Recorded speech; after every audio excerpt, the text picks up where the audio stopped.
Finalmente, todo esto para Sarmiento tiene que tener un agente que esté atrás de esto. Como él no confía en las élites locales, el agente es el Estado. Él no confía en el desarrollo, en este caso de nuevo, a diferencia de Alberdi, él no confía demasiado en el desarrollo del mercado, en el desarrollo espontáneo del mercado o en lo que pueda hacer la sociedad civil. Él más bien apunta a un Estado que debe tener un rol activo en la educación, incluso en contra de la familia. O sea, el Estado tiene la obligación, la educación es un derecho, pero es una obligación también. Y si las familias no mandan a sus chicos a la escuela, el Estado tiene que intervenir fuertemente. Eso me parece interesante pensando en una historia de la educación y la sociedad argentina a largo plazo. Cuando uno habla de la impronta sarmientina, bueno, hay algo ahí muy fuerte. O sea, no solamente ponerle un nombre a un plan de entrega de computadoras, plan Sarmiento. Digo, hay algo atrás de eso, de netbooks. Bueno, finalmente, Sarmiento, decía, a diferencia de Alberdi, no confía en el mercado y en la sociedad civil y tiene una mirada mucho más rica y mucho más compleja. Por eso me parece que muchas veces cuando se lo ve a Sarmiento como un paladín crítico del progreso y la civilización, que no le presta atención a todas las consecuencias indeseables de eso, se lo lee mal, se lo lee muy sesgadamente. Y Sarmiento es muy atento a las alternativas que se van presentando, por eso su pensamiento va cambiando mucho. Sarmiento está muy atento a qué posibilidades y no se ata nunca a un diagnóstico y a una salida única, por más que él sí confía en que existen leyes del progreso, que son las que guían la humanidad, pero él también cree que en esas leyes él se puede intervenir. Y para él la educación es el ámbito privilegiado de intervención. Bueno, dicho esto, lo dejo a Gustavo que va a seguir con ustedes. Muchas gracias.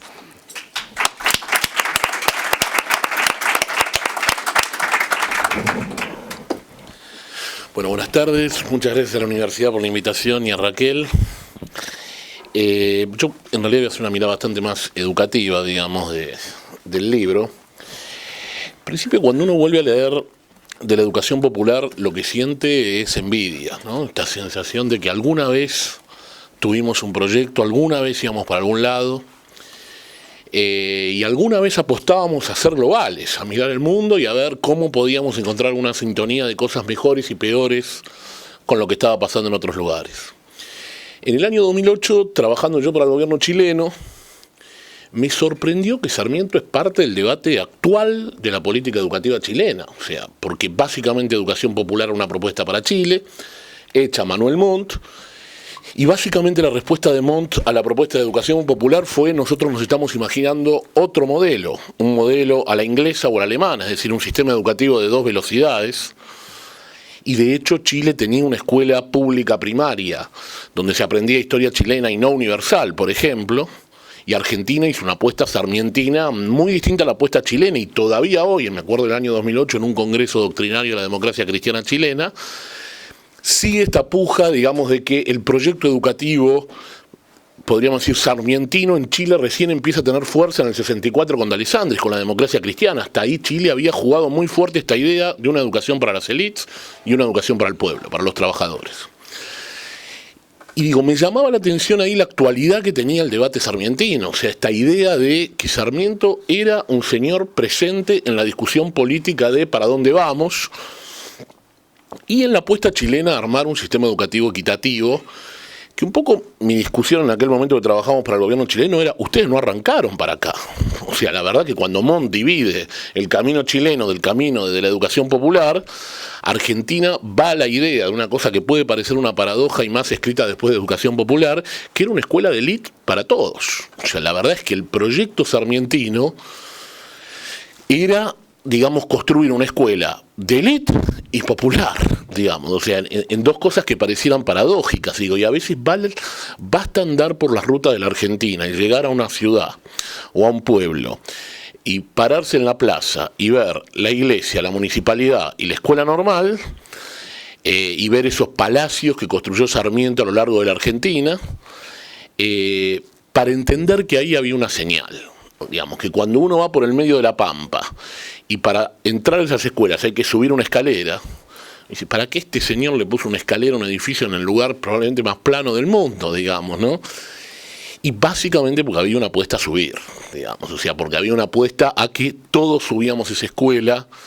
que no se confundía con el lenguaje popular y tenía claro que tenía que enseñar un cierto lenguaje de las élites y que se lo tenía que enseñar a todos. Y que cuando uno lee de la educación popular lo que entiende un poco en la línea de lo que dice Fabio es, hay un proyecto educativo pero que mira mucho más grande, o sea que mira la construcción de una sociedad que, a diferencia de lo que fue el origen de la escuela europea, en particular en el norte, que las escuelas eran de las familias y de las iglesias y se la pasaron al Estado, digo, no por casualidad, no hay fiestas patrias en las escuelas europeas, porque la escuela es previa al Estado, digamos, esta cosa que tenemos nosotros del 25 de mayo, el 20 de junio, el 9 de julio, andar festejando efemérides todo el tiempo, uno no la encuentra en las escuelas inglesas o en las escuelas noruegas o en las escuelas suecas, porque en realidad la escuela era previa al Estado. Me parece que hay una impronta muy fuerte en la educación popular de esto se lo tenemos que poner a la sociedad. O sea, la única manera de construir modernidad es una escuela que no va a venir de las familias, que tiene que venir del Estado. Y creo que él lo que arma es un modelo, yo diría, tan vertical como era imaginable en aquel momento un proyecto educativo. Esta idea de un Estado que bajaba una escuela, que bajaba el armado de un ejército, que bajaba el armado de un registro civil, que, digamos, la idea de que ese Estado tenía que fabricar una nación, tenía que fabricar una sociedad. Y entonces, digo, uno puede encontrar en el Monitor de la Educación Común, en la revista del Ministerio de Educación, artículos de Sarmiento que decían algo así como: usted entra al aula, saluda a los alumnos, escribe la fecha en el pizarrón, les dice que saquen el cuaderno, anota grande el tema del que vamos a trabajar. O sea, esta idea de bajar línea hasta de qué tenés que hacer a partir del momento que abriste la puerta,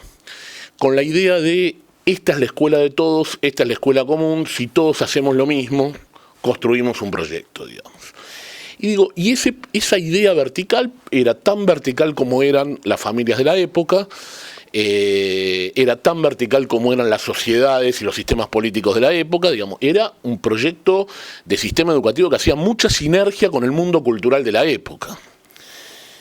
Entonces, volviendo a esta idea de la envidia que a uno le genera educación popular, digo,